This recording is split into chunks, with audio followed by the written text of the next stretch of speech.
Hey everybody, I'm Katallina, and today we're here to talk about episode 11 of the Ossan Newbie Adventurer.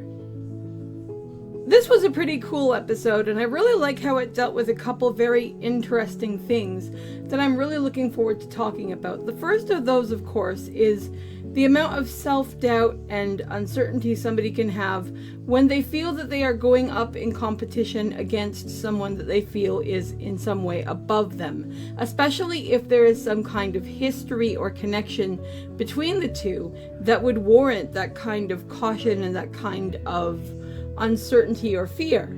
I mean, in the case of Rick and Rouston, I don't know, I'm so terrible with his name, but anyway, the orc. With regard to the two of them, I mean, Rick trained with him for 2 years, and yeah, Rick died multiple times. One of the funniest lines in the show for me today was actually with Angelica going, yeah, but when you die, can't you just be brought back? And Rick is like, you don't understand because you've never died. I just thought that was the wildest thing ever. It's like somebody saying, well, it only hurts for a minute, right?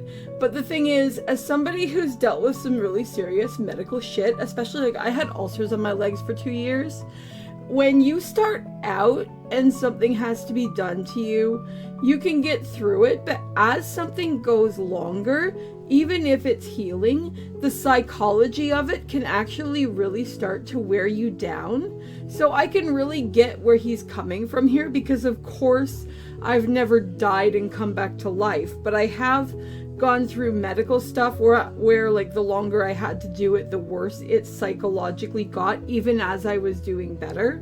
So he really gets some major sympathy from me there. I actually really do think it's beautiful, though, the reality that our orc friend actually has really been looking forward to having an equal to train against.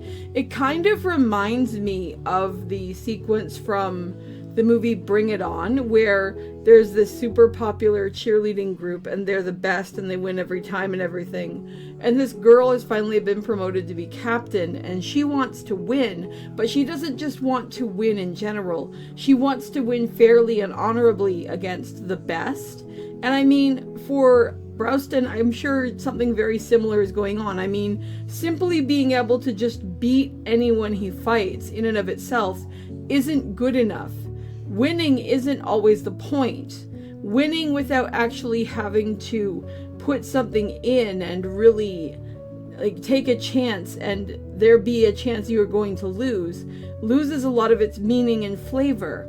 So I can really empathize with the fact that this is so important to him, and I found it really beautiful that even though Rick was very scared and everything, that when they eventually got into the ring and were fighting and everything, and the two were talking near the end of the episode, Rick acknowledges this and seems to really value it. And I think it's really cool, because one of the biggest thematic things about the show has been the idea of Rick chasing his dream, and then we see Angelica chasing her dreams, and now we're actually seeing that Rick's mentor has his own dream, and Rick, despite being the younger character, the less experienced character, the student, if you will, is actually able to tune into the reality that his mentor does have a dream, and Rick, as somebody who believes in and values the importance of dreams, despite the fact that this situation is terrifying him, is able to get behind it and to really recognize and understand it once he realizes what it is.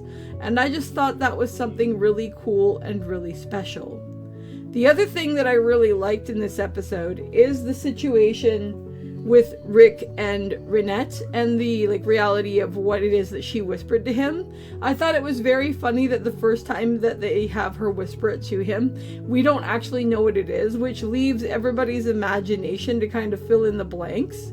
And then eventually when we do find out what it is, when Reanette is talking to Angelica, I really enjoyed that, and I thought it was really cute what they came up with, which is that she wants him to take her to the hot springs if he wins the prize. And I mean, that gave him the will to actually go into the tournament and to fight against Browston, which he didn't want to do initially because of all of his past psychological trauma, which isn't out of any necessary malice toward Browston. It's just the way the training worked and everything. And yeah, Rick has scars from it.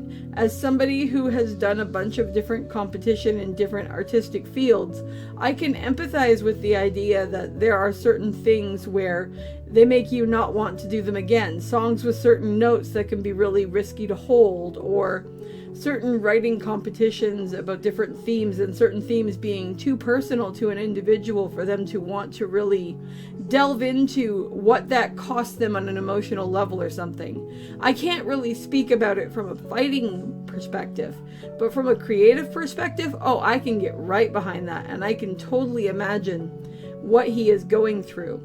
From a musical perspective, something it did make me think of, though, is all of the wonderful pieces of music, especially in country music, which I used to sing competitively, where one of the themes that can come up is the idea that it is often the love we have for other people that make us do crazy or outlandish or wild things that would normally be beyond our reach. The idea of, like in the song In John Deere Green, the guy going up onto the water tower to paint his name and the name of the person he loves, or the line from the song She Is His Only Need. He knew the way, in a small cafe he found the will. I really think it's awesome when music or other arts tap into the reality that a lot of times something that can really drive us to do things that we don't necessarily think we would be able to do is often a connection we have with other people. And as somebody who has disabilities and who can be very afraid of the consequences of doing certain things, because what if I get stuck? What if I get in something and I can't get out? What if I fall down? What if this? What if that? It's something that's followed me my whole life. I can relate to Rick in that sense. I mean, there's nobody coming at me with a fist, but if I get inside of, say, a boat and I can't get back out, that's going to be a problem. So he definitely gets my sympathy there, and I can definitely buy into the idea that the motivator of that change of heart is an interaction with another character, especially in a romantic sense, because there are a lot of things that people have done throughout history because they are inspired by other people on a romantic basis. Overall, though, I thought this episode was really cool, and I just thought it was really neat how it was set up and everything. The fight sequence between Rick and Browston was really fun to watch. I thought they did a really great job with that, and they did a really solid job of breaking down the different abilities that the characters had and what they were using. The other major highlight from the episode was actually Snape coming to try and encourage Rick, and the fact that Snape almost sounded like he started singing. That was absolute comedic gold, and I loved it. And I really like how it leaned into the idea that while Snape has his own agenda and goals and everything else, that he's not inherently evil, because the reality of the situation is that in most circumstances, when people have differing values and goals and end results and agendas that they want to see happen, most people don't go around rubbing cloven hooves together and going, I'm evil and I'm going to ruin everything. No, most people think that the things they are doing are for the betterment of the world, either as a collective or on an individual level.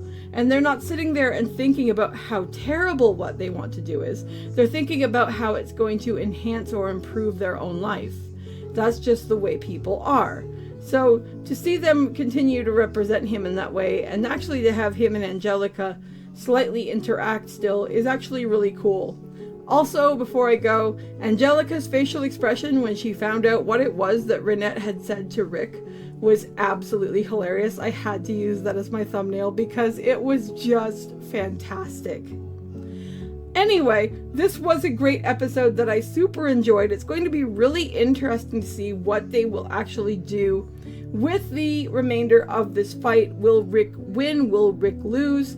I could really be happy with it either way, depending on how they write it. I mean, if they go for some kind of win where the satisfaction is actually Braustin feeling that he had a legitimate fight against somebody and he finally gets his dream in a sense, that would be cool. Or it would be equally good if Rick actually lost the fight and it's kind of like the ending for something like Bring It On, where the original cheerleading team doesn't come in first, they come in second, but because of the integrity of the actual like competition they were in, the character ends up saying feels like first, and then she ends up with the guy she likes. I mean, if Braustin won and then they gave them the frickin' like Hot Springs tickets, that'd be funny too. I could totally go with that.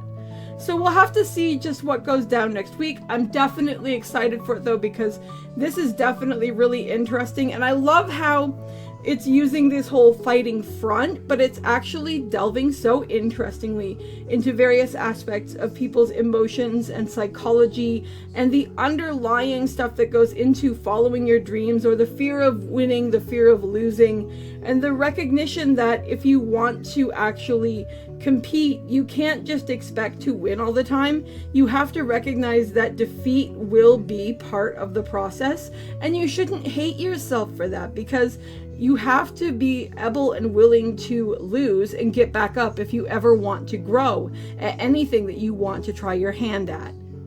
Anyway, that's going to be it from me, but I'd love to know what you guys thought of this episode, so drop a comment below and let me know, and I'll talk to you in the next video. See you later. Bye!